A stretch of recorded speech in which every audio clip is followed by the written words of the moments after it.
Está no ar o Cidade Viva, um programa que te leva a conhecer lugares interessantes, inusitados de São Paulo. Resgata histórias e valoriza a cultura da capital paulista. Desta vez vamos te levar em uma viagem diferente, no interior do corpo humano. É que nós vamos para o Museu de Anatomia Humana Professor Alfonso Bovero, da Universidade de São Paulo. Dá só uma espiadinha.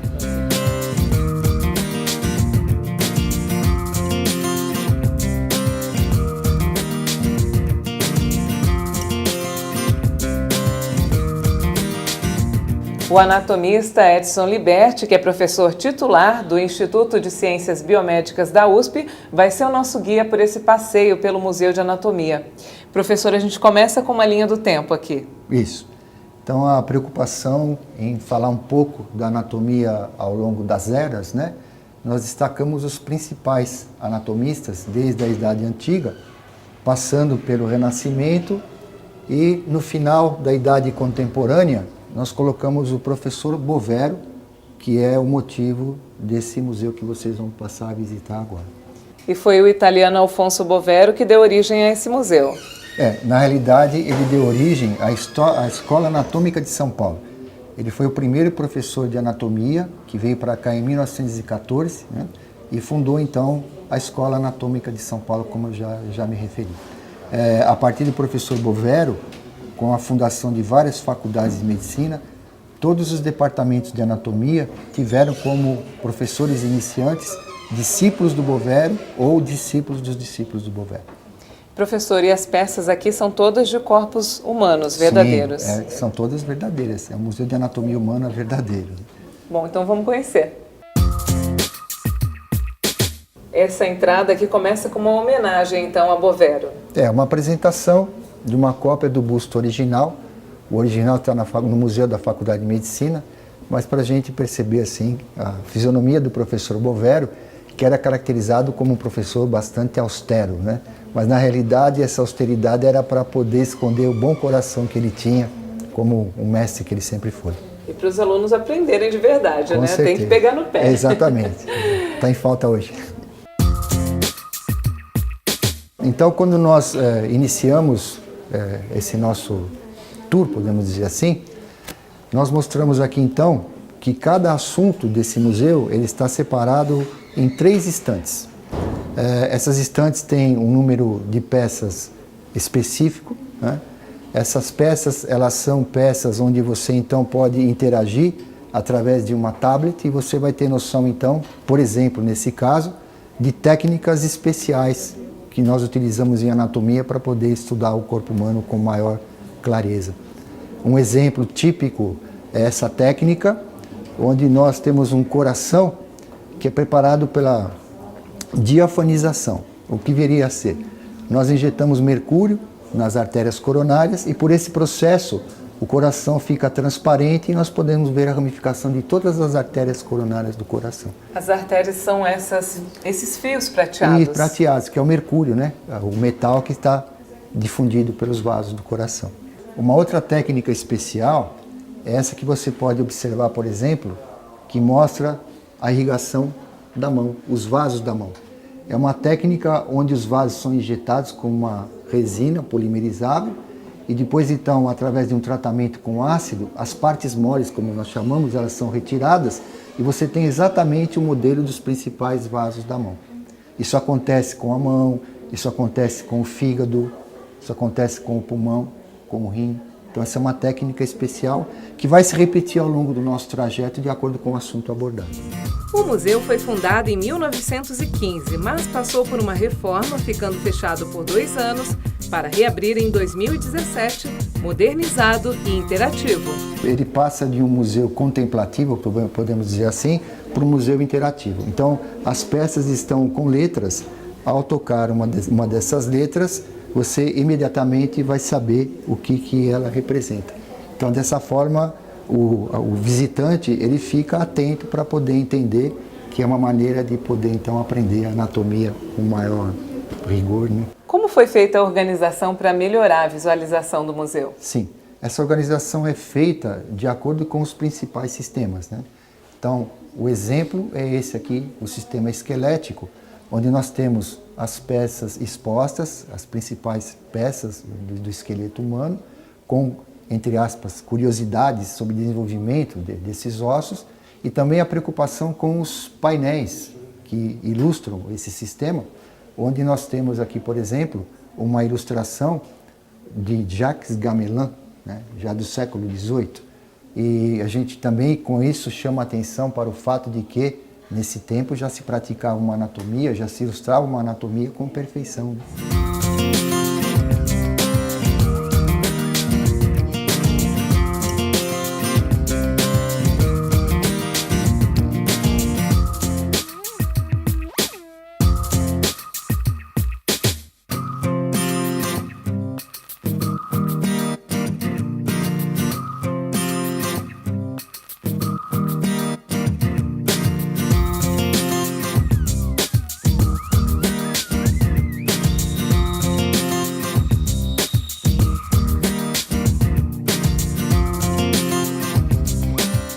Em alguns momentos, em alguns espaços do museu, nós temos uma complementação dos assuntos, que é o que acontece, por exemplo, com esse painel sobre a coluna vertebral. Nós temos aqui as curvaturas principais da coluna, as anomalias e as principais vértebras que formam a coluna vertebral como um complemento do estudo do sistema esquelético. Esses esqueletos também são um complemento. Isso, exatamente. É uma maneira de comparar o esqueleto de uma pessoa adulta, né, de um sexo feminino, com o esqueleto de feto. E, por exemplo, no crânio, ver a diferença entre a quantidade e o número de ossos desses ossos do crânio. Os espelhos nas prateleiras permitem ver todas as dimensões dos órgãos. Chegamos então ao sistema circulatório, professor. Quais são os destaques? São muitos, né? Por exemplo, essa irrigação do coração através das coronárias injetadas por um processo que a gente já viu nas técnicas especiais. Essa disposição que nós observamos aqui da musculatura dos ventrículos, né, como se fosse um enovelado de musculatura, é até uma maneira de explicar que o coração, quando ele bate, na realidade ele torce para poder ejetar o sangue. E, por exemplo, um exemplar de um coração chagásico, né, um coração tremendamente aumentado. E aqui no sistema respiratório, muitas peças interessantes que vão desde o septo nasal até o pulmão. Isto. Então chama a atenção a presença das conchas nasais, né? O próprio septo nasal. Aqui uma coisa interessante, as cartilagens alares, as cartilagens que formam o contorno da narina.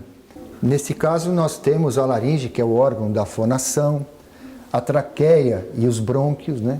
E nessa última parte, os pulmões. Vocês podem perceber que aqui nós temos um pulmão ao natural e um pulmão pela corrosão que nós vimos nas técnicas especiais. E por que esses dois têm a coloração tão diferente? Isso, então é a curiosidade que sempre se pergunta. Provavelmente este é o pulmão de um fumante e esse é um pulmão de um não fumante. Por isso que ele é mais escuro, ele é mais manchado, como costuma se dizer, né?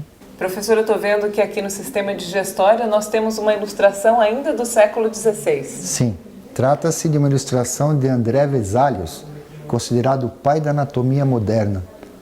A partir dessa época a gente tem a anatomia firmada como uma ciência de verdade. Até então ela não era considerada uma ciência. A partir dele nós temos a anatomia com aspecto científico, né? Por isso que ele é considerado o pai da anatomia moderna.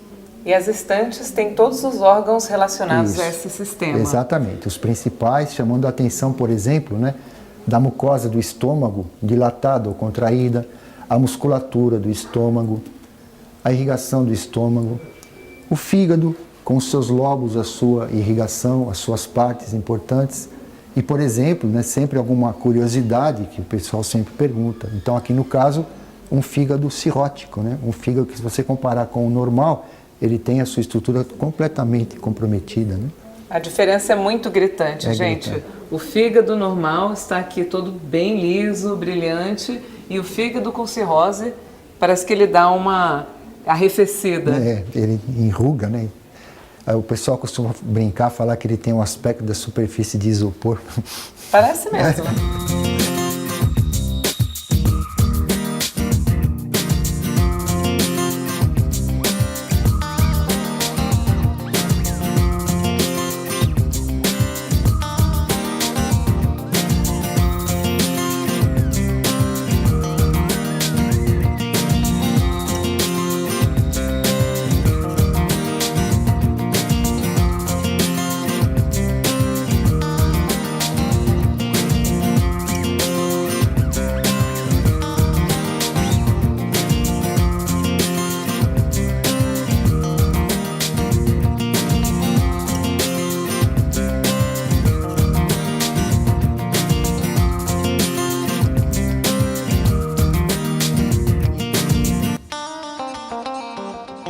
próximo bloco, você assiste outras curiosidades do museu, como os fetos, com exemplares em várias fases de gestação. Fique aí mesmo que a gente volta já já.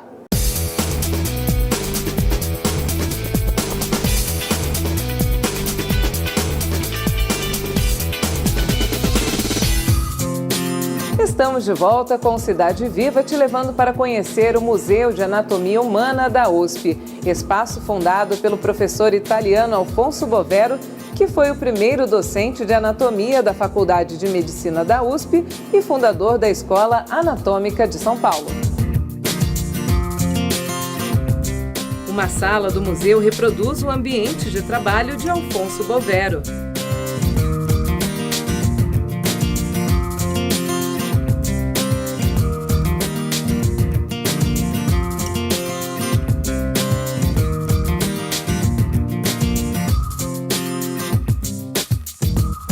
De um lado, eu reproduzi o gabinete de trabalho dele com os seus pertences, de acordo com a fotografia original, e da mesma forma, o seu laboratório de anatomia, de acordo com uma foto original de época, a mesa, que ainda é original, os bancos, o suporte de livro e também os instrumentos de dissecção, né?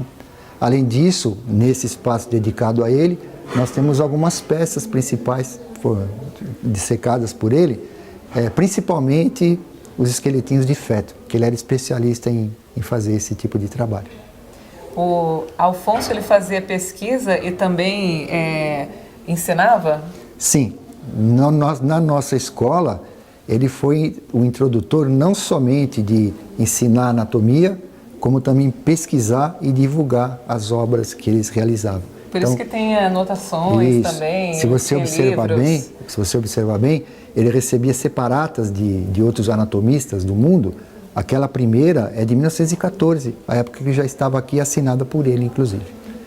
Esse livro que você está vendo sobre a mesa é uma reprodução do livro do André Vesalius, o pai da anatomia moderna. Nós temos o original na nossa biblioteca do ICB, que foi ele que trouxe, da segunda edição de Vesalius, 1500 e alguma coisa. Quem mais está nessa foto de Alfonso Bovero? Aí estão os discípulos da primeira geração. Dentre eles, nós destacamos o professor Renato Locke, que foi considerado o discípulo dileto de Bovero, que foi o que inclusive difundiu a memória do Bovero até os nossos dias. Eu tenho certeza, e isso dá para comprovar, que Bovero não existiria até hoje se o professor Renato Locke não tivesse passado a vida divulgando o trabalho do mestre.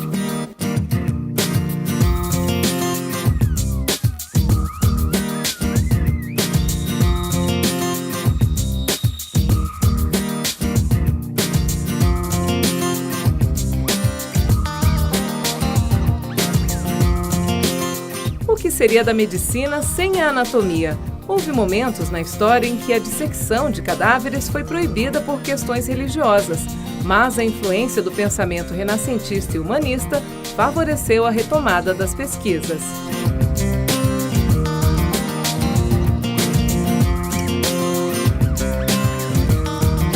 Na história da medicina, nós estudamos, né, que a medicina está fincada num tripé. Esse tripé são 3 letras A. Primeiro veio a anatomia, depois veio a anestesia e depois a antisepsia. Então, o primórdio é a anatomia. Primeiro conhecer o corpo humano, depois tratar esse corpo humano sem dor e, finalmente, sem infecção. Hoje em dia a gente tem várias mídias, várias maneiras de estudar o corpo humano pelo aspecto digital, por exemplo.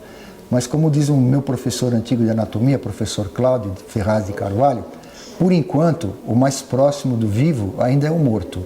Então, se a gente tiver acesso a um cadáver para poder dissecar, para poder ver as variações anatômicas, principalmente, acho que, por enquanto, a gente está bem servido no departamento de anatomia. Essas prateleiras são do sistema periférico e também central do sistema nervoso. Professor, uma curiosidade, de onde vêm essas peças? Tá. Então, como já informei no começo, né? O grande acervo, a grande maioria, já é o acervo antigo, que vinha da Faculdade de Medicina, que eram cadáveres de indigentes que eles conseguiam preparar essas peças. E as peças mais recentes a gente tinha já no nosso departamento, e existe também um programa voluntário de doação de corpos no departamento de anatomia, onde, por exemplo, a gente pode hoje em dia preparar alguma peça nova, alguma peça diferente para poder colocar no museu também. Mas não somente para isso. Esses cadáveres que são doados, eles são preparados para estudo. Então nós temos vários cursos, medicina, odontologia, educação física, fisioterapia, são vários cursos. E esses cadáveres então doados, preparados, são expostos para estudo para todos esses cursos. Normalmente pessoas que se interessam, gostam de pesquisa, de ciência. Um altruísmo maravilhoso. O nosso programa ele tem esse lema, é um programa de doação que ele é para ilustrar, para informar, mas não para coagir, entendeu? Então a gente passa para a família, passa para a pessoa, e se de cada 100 pessoas que forem informadas, pelo menos 1 ou 2 corpos chegarem, já terá sido feito um trabalho maravilhoso para o nosso departamento. De fato, apesar de ser paradoxal, a relação entre morte e vida é intrínseca na anatomia. Afinal, é por meio dos mortos que compreendemos melhor a vida. E falando em vida, o milagre do nascimento está muito bem ilustrado no museu.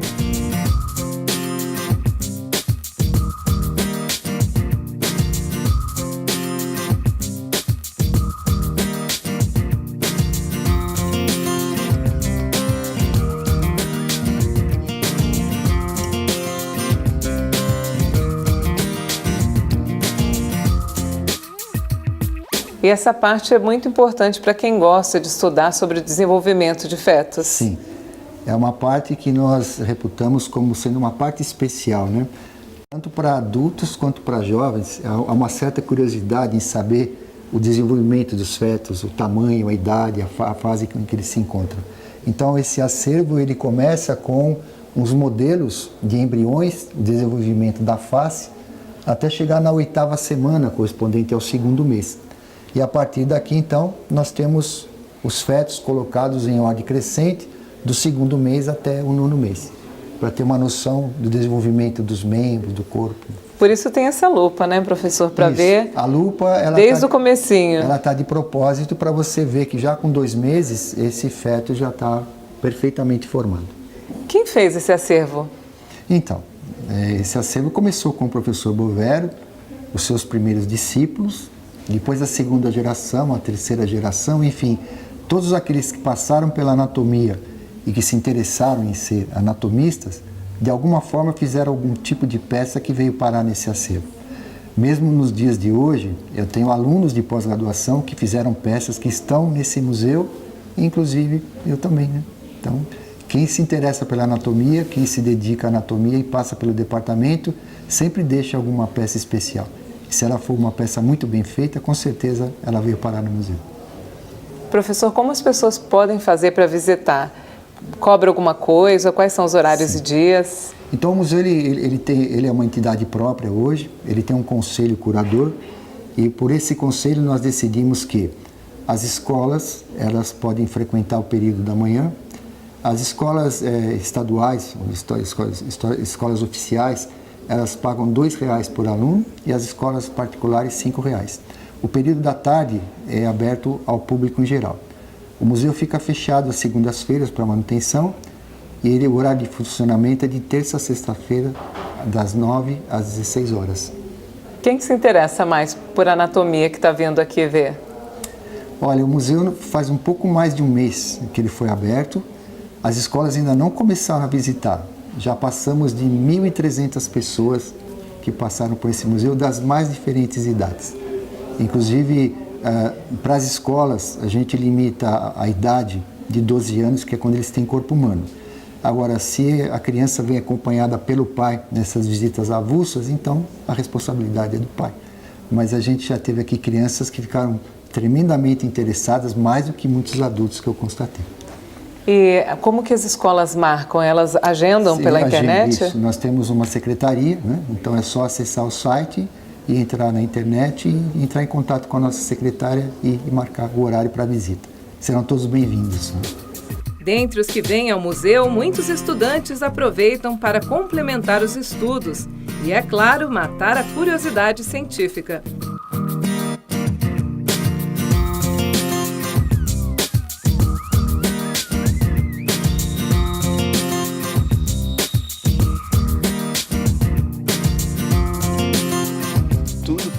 muito interessante, e ainda mais os cortes muito precisos.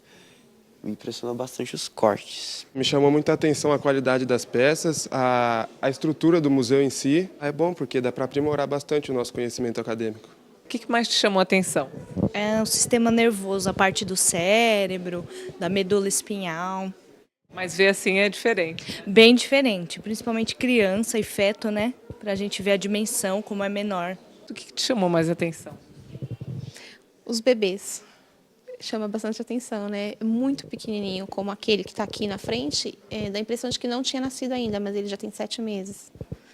Então é interessante, os ossos muito pequenininhos. Eu acho que a primeira parte lá, que fala da parte do ouvido, os ossículos muito pequenininho, né? A estrutura que tem lá da cóclea, né, que é dificílimo de você ver, né, e lá tem inteirinho, né, então eu fiquei impressionada como é frágil e pequeno, né, chamou muita atenção. Professor, essa sala é bem interessante para os alunos, eles vêm depois da exposição aqui? Isso, aí a gente tem vários modelos de plástico que eles podem manusear à vontade de acordo com a programação do professor. Então existem esses modelos de corações separados, crânios separados, laringes, e tem esses modelos inteiros onde a gente pode montar um corpo humano rapidamente. Vamos tentar? Vamos lá. Então vamos lá. Por onde a gente começa? Começando pelos intestinos, né? Isso. Achar aqui que tem um parafusinho. Isso. Logo depois a gente encaixa o estômago e agora o fígado, que é aquele que espantada com o tamanho do fígado, exatamente. Muito grande, não tinha noção. O fígado, exatamente. Aqui no meio nós colocamos o coração e de cada lado nós dois vamos colocar um pulmão. Isso, um pulmão direito e um pulmão esquerdo. Está montado um corpo humano rapidamente. Isolados, os órgãos do corpo humano podem ser observados conforme suas funcionalidades. Peças de uma máquina perfeita e harmônica. Um corpo onde o comando cerebral é a ignição e o coração, o motor que faz o fluido aquecer e manter as engrenagens em movimento.